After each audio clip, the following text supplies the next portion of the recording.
Hello everyone and welcome. I'll take away this stream starting soon sign because the stream is starting right now.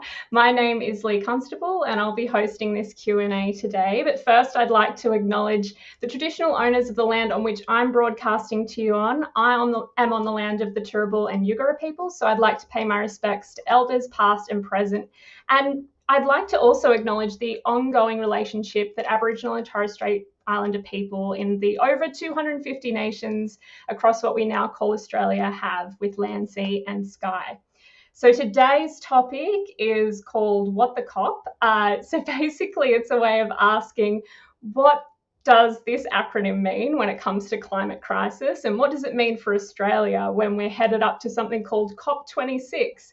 We'll also be talking about Better Futures Australia Forum and how you might like to get involved if you are someone who's not only concerned about climate, but wanting to get more involved in whatever sphere or sector you work in, or whatever part of the community you are in.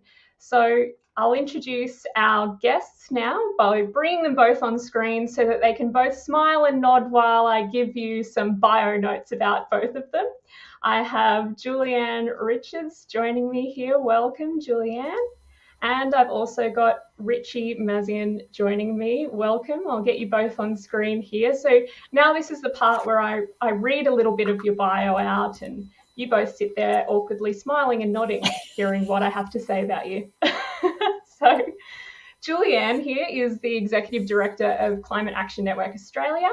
She began working on climate change in 2003, driven by the injustice of climate change, a problem caused by rich invested interests, but hitting poor people first and worst. She's worked with civil society around the world, including coordinating strategy and policy for the Climate Action Network International, working with Oxfam Great Britain and Oxfam Australia, and working with Pacific Civil Society. She developed the concept of climate damages tax to force the fossil fuel industry to pay for its climate damages rather than poor people. She's written extensively on climate finance for loss and damage, displacement for climate change, climate insurance, climate litigation, coal and energy intensive industries, and probably lots of things I haven't mentioned as well. Welcome, Julianne. Great to have you here. Thank you. Nice to be here. And now it's your turn, Richie. So to introduce Richie Mazian, he is the Climate and Energy Program Director at the Australia Institute. So Richie's a former Australian government representative to the UN Climate Change Conference and worked at the Department of Climate Change and the Department of Foreign Affairs for almost a decade on both domestic and international climate and energy agendas. While at the Australian government, he was lead negotiator on adaptation to the UN Framework Convention on Climate Change, or the UNFCCC, if you've heard that acronym, and helped coordinate the Green Climate Fund Board during Australia's tenure as chair. Richie helped co-found the AYCC, or Australian Youth Climate Coalition, in 2006, and trained as a climate reality leader in 2007 with Vice President Al Gore, former Vice President, I should say. Welcome, Richie. Thanks, Lee. So you're both here to indulge me in this discussion, and of course anyone who's tuning in. So right now we're live on Better Futures Australia LinkedIn, and we're also live on my Facebook and YouTube for anyone who's watching out there. Hello. So I'll start, Richie, by asking you, what is COP? Yes, good place to start, Lee. And let me know if I'm not coming through clearly. I'm coming to you from the lands of the Ngunnawal people, or as Prime Minister Scott Morrison puts it, the Canberra bubble. And this is really like not too far from our office, although I'm in our kitchen. Sits the Department of Foreign Affairs and Trade that has for the last 20 years sent relatively large delegations to a variety of different locations to negotiate the UN Framework Convention on Climate Change during their annual conference of the parties and meeting of the parties for the subsidiary treaties. So the Conference of the Parties, the COP, is really the annual trade show for climate policy wonks. Mm-hmm. Every party to the UN Framework Convention on Climate Change gathers there, at least two representatives, and ultimately negotiate the rules and the policies and update progress on how things are tracking in terms of actually addressing and avoiding dangerous climate change. And through it, like the UNFCCC was one of the conventions agreed at the big Rio summit in the early 90s. But since then, you've had 2 treaties that have come out of it. So really, these are the implementing agreements. So the UN Framework Convention is, yes, climate change is bad, we should address it. And then there were 2 implementing agreements that flowed out of it, which is, okay, well, what do we actually do about it? The Kyoto Protocol, which was negotiated in 97 and ran from 2005 to 2020. And then the Paris Agreement, which is probably more commonly known. And that was negotiated in 2015, and it will kick in this year and run on indefinitely until we have another treaty. And that's really the focus of the COP, is really how do we implement the Paris Agreement, the ultimate goal of the Paris Agreement being to avoid dangerous climate change, which is defined as no more than 2 degrees of global warming, but preferably, ideally, no more than 1.5. And so that's really what happens. And when you go there, it's amazing because there's thousands of country negotiators, but alongside that, you have thousands of observers. So those are representatives from NGOs, from trade unions, from businesses, from youth groups, from indigenous groups, all there because alongside the official negotiations on the next iterations of these rules and procedures, you also have lots of events and conferences and the trade shows all around everything that's going on in the climate change world. So every year, the location of the COP moves. It rotates between the 5 different UN regions. And this year, it'll be in the UK, in Glasgow. And that's COP number 26, or COP26, as it's called. So, Julianne, what's your interest in COP from the perspective of Better Futures Australia? How does that fit in? Better Futures Australia is working with the organisations that have signed on to Better Futures Australia and are interested in highlighting to the rest of the world that Australia, Australians, Australian businesses, Australian unions, farmers, First Nations peoples are taking action. We're keen to see the whole world embrace the idea of taking more action on climate change and heading off the disasters that we can already see. Because the key thing, we're going into COP26 in Glasgow with, whilst we here in Australia are in winter, the rest of the world is in summer and is facing some really severe impacts from climate change. People would have seen the extreme flooding in Germany, in Belgium and other European countries. More than 200 people died, and German Chancellor Angela Merkel described them as terrifying. And speaking of flooding, the images of people trapped in subways in China with the water slowly rising up their chests were terrifying. And of course, the heat dome in Canada and the US, where they've been smashing heat records. Areas, whole towns have been razed to the ground by bushfires. All of this is on the minds of the countries who are going to be coming to COP at Glasgow. And they're super aware that the world's community is looking for governments to take more action. Richie talked about the Paris Agreement. Embedded in the Paris Agreement is an agreement that every 5 years, countries will come forward with new commitments, more ambition, a plan for how they're going to reduce their climate, how they're going to reduce their climate pollution. And a bunch of countries have stepped up to do that. The US, the UK, the EU, Japan, Korea, these countries and many, many more have come forward and said, we're going to take climate action. Some of them have doubled their climate action commitments. So for instance, the US have said they'll at least halve their climate pollution by 2030, this decade. The UK are going to reduce their climate pollution in this decade, 2030, by 68%. These are really significant commitments.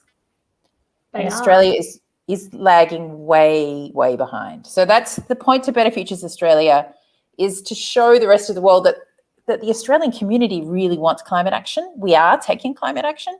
and we want our government to join us. Maybe that's enough for now. Yeah, so basically we've got this situation where we have a community that is very concerned about climate crisis. We have a community that perhaps feels like more should be done. But I think when you hear about international climate negotiations, you don't necessarily think that's something you can actually have anything to do with. So I'm sure it feels very much on the ground like it's all out of your hands. Richie, as someone who's been on the other side within, government for climate negotiations, maybe just a little bit about what Australia's history has been like at these climate negotiations, but also what sort of things have cut through when it comes to influencing how our government conducts itself at these negotiations. Yep. I have probably one of the very few people who has both kind of given a Fossil of the Day award, which is the award for one of the worst performing countries at these UN negotiations, given one out as an NGO, but then also received it as I should have read that out in your bio. Yeah, it's subtext. Look, the Australian government has a bad history when it comes to the UN climate negotiations. And bad in the sense that it negotiated very well, but it negotiated its self-interest, which it defined as fossil fuel interests. And that's been the case throughout the entire history of Australia's interactions with the UN Climate Convention. When it signed on to the Climate Convention, as we know from cabinet documents, it did so with a caveat just internally in cabinet documents that it wouldn't impact the economy. So it's always seen climate change as a trade-off, as a cost to the Australian economy, a burden it'll have to take up, and therefore has negotiated with the intention of minimizing that burden to as little as possible. So at the Kyoto negotiation, they're seeing acting on climate change as the cost, as opposed to not acting on climate change. That's right, exactly. Acting as climate, yeah. So climate action was seen as the cost rather than climate inaction. And so at the first climate agreement, the Kyoto Protocol, Australia basically held up the negotiations last minute on the floor because you need consensus. This is the other issue in the UN climate negotiations. You need consensus. That is actually a legacy of the Saudi Arabian delegation that blocked the adoption of the rules of procedure, which apparently it did with the blessing of the US, which was acting on fossil fuel interests to make sure that any one country could block the UN progress. And so Australia held up the negotiations last minute to make sure that it could negotiate a clause that would allow it to account for huge land clearing that happened in the past, which was no longer happening. As in getting a pat on the back credit towards... Yep, and having to actually reduce emissions in all the sectors that use fossil fuels. So to avoid reducing fossil fuels and bank on all these land use changes that were happening anyway. And so Australia then on top of that negotiated an increase in its target so we got a 108% target. So one of three countries that actually negotiated an increase rather than a decrease in its emissions. So really Australia's emissions are around about the same as where they were in 1990. We haven't really done much by way of actual climate action. The same thing happened, with negotiating a 2005 baseline. It's the same benefits in terms of land use change. So basically the Australian government has engaged in it without that good faith to actually push for strong collective climate action. It's negotiated in the narrow interest of what is in the fossil fuel interest because Australia is a major fossil fuel exporter. It's the third largest exporter of fossil fuels in the world after Russia and Saudi Arabia. And it has every intention of growing its fossil fuel exports, not decreasing them. Fossil fuels being the main source when combusted for greenhouse gas emissions. So really, Australia's interest is not aligned with the ultimate goal of the Paris Agreement. And the only time it actually joins that push is when it's basically isolated, when it feels embarrassed or shamed into doing more, or where there's such a clear push globally and locally. So in 2007, when Kevin Rudd was elected, Australia joined the Kyoto Protocol.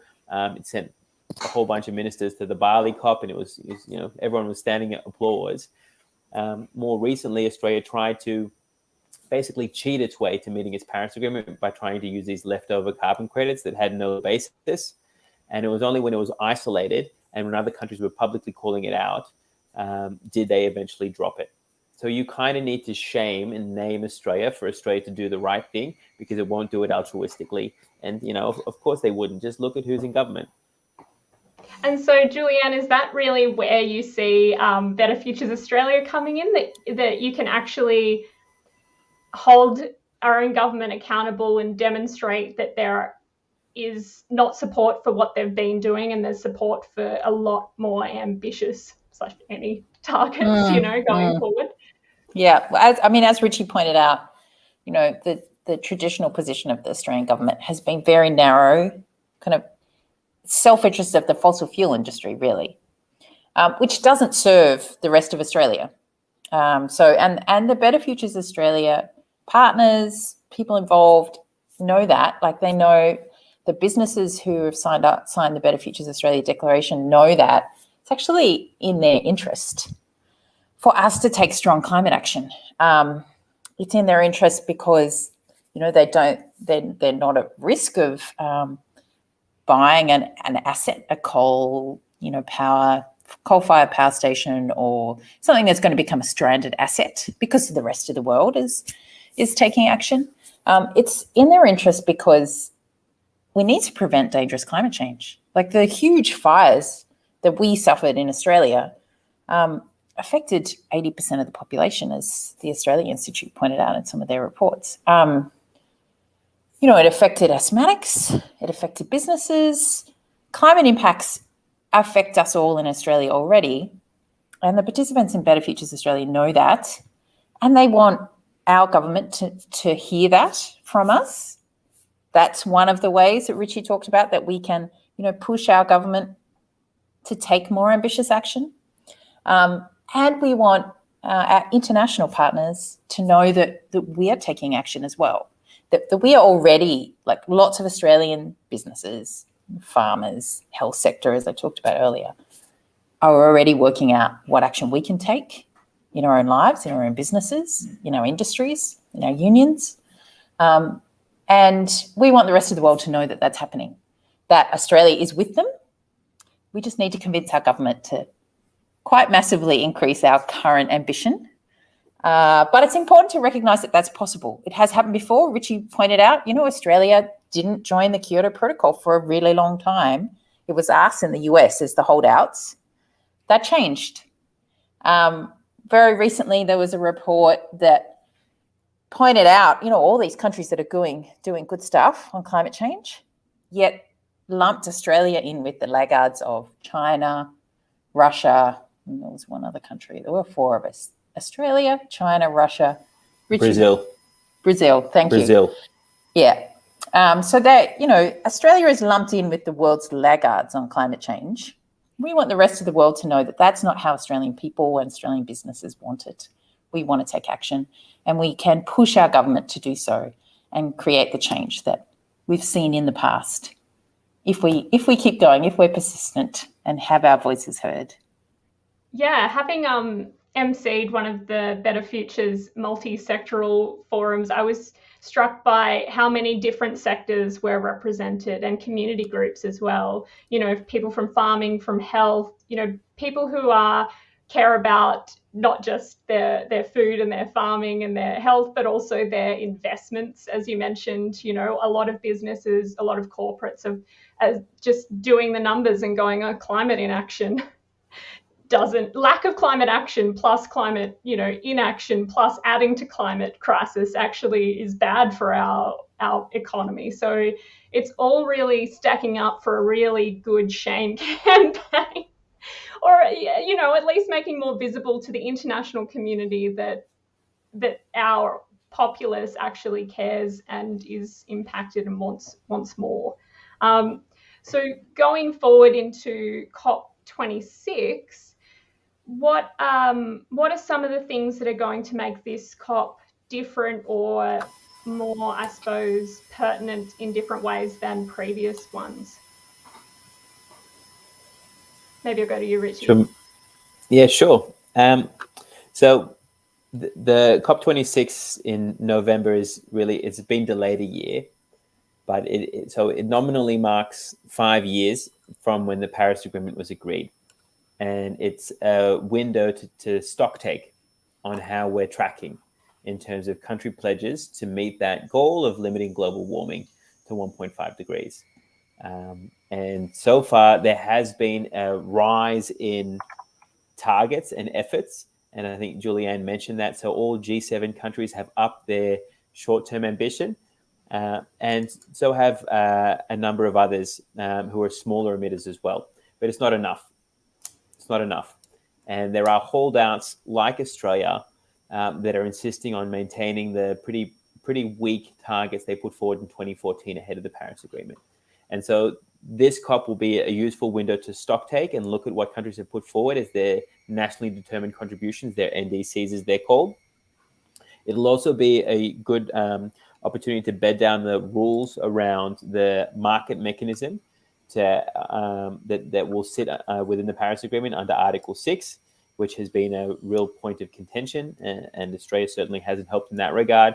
There'll be a lot more discussion around climate finance, how developed countries in particular can support more climate action in developing countries, given developed countries have that legacy of being responsible for the majority of greenhouse gas emissions. And that could include discussions around a new target for public and private finance for 2025. There'll be more discussion around adaptation, how you deal with these climate impacts that we're seeing raging on right now in Turkey and Greece. And obviously, we've felt firsthand in Australia, how you deal with these impacts that are unavoidable and only increasing. And there's talk about a global goal for adaptation as well, to really, because adaptation has kind of been the poor cousin to mitigation, how you reduce greenhouse gas emissions.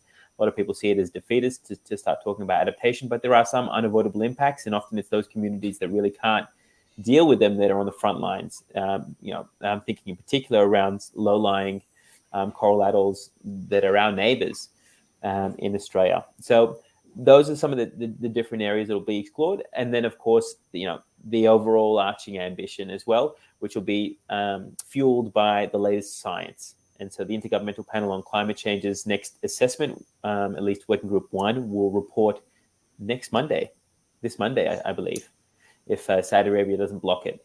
So that's useful because that'll obviously inform how we do things forward. And Lee, I'm sure you'll be able to talk to that as a science communicator rather than me as a hack negotiator. Well, I was actually reflecting on, I went from doing science and studying climate science and things like that into more science communication and into more climate communication. And it's become more and more about communication of policy, of finance, of social inequity and things like that. It used to be more about denying the climate science, and now it's more about delaying the climate solutions, I think. So yeah, of course there will be ongoing science needed to support those solutions, but yeah, it's great to hear from more policy wonks, and also hopefully get the word out to more people who, like me, have been in more the climate science space than the policy space. I just wanted to give you both a kind of opportunity to give a takeaway to everyone. Julianne, I'm guessing yours might be about the Better Futures Forum. Could you just tell everyone what the forum is, when it's on, and how and why they should get involved?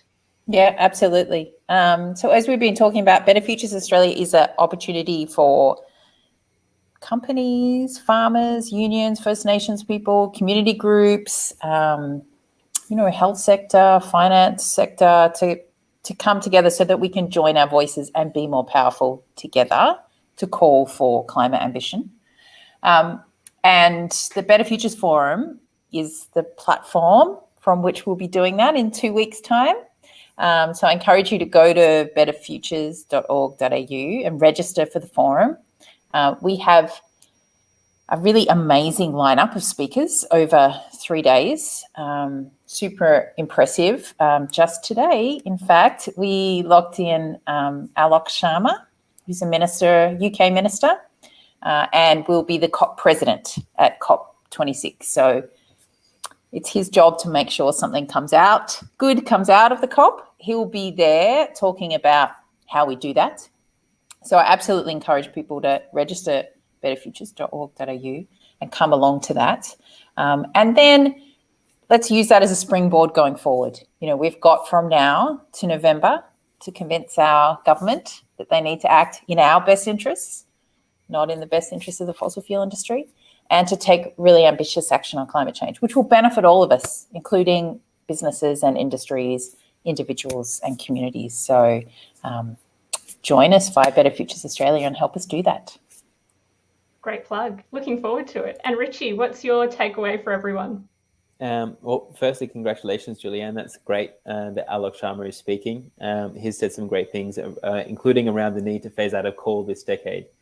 So it'd be great to see him take that message to an Australian audience in particular.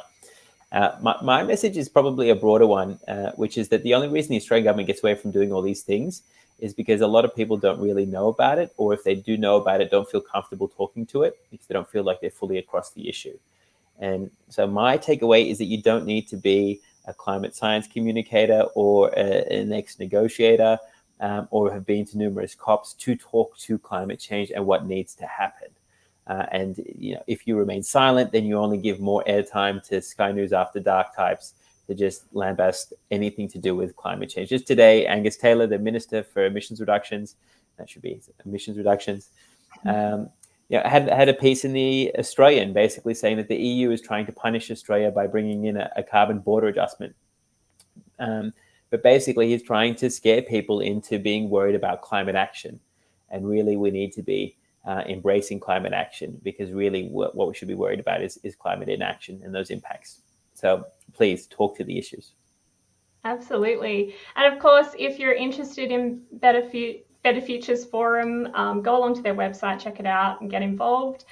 There are so many different things you can do, whether it's in your workplace or in your community, and conversations even that you have can go a long way just with loved ones. In fact, those are often the conversations that go a lot further than the Facebook comment thread wars that we often see. And I'll be going along to the forum and doing some live stream wrap-ups of each day. So keep an eye out for those if you are unable to make it, but you're still keen to hear what happened on each day of the forum. I'm looking forward to checking it out and getting the word out. Thanks so much to both of you for joining me, and I'll let you go about your busy climate action lives and see you another time. Great. Thank you. Thanks, Lee. See you. Awesome. So stay with your eye on Better Futures Australia. Of course, if you're here on LinkedIn, that's where I'm streaming. I'm also streaming at the moment on Facebook and YouTube on my page, but I'll be trying to do as many live streams as I can through these different platforms to talk more about what's happening when it comes to climate action and inaction for Australia and globally. Thanks again, and this is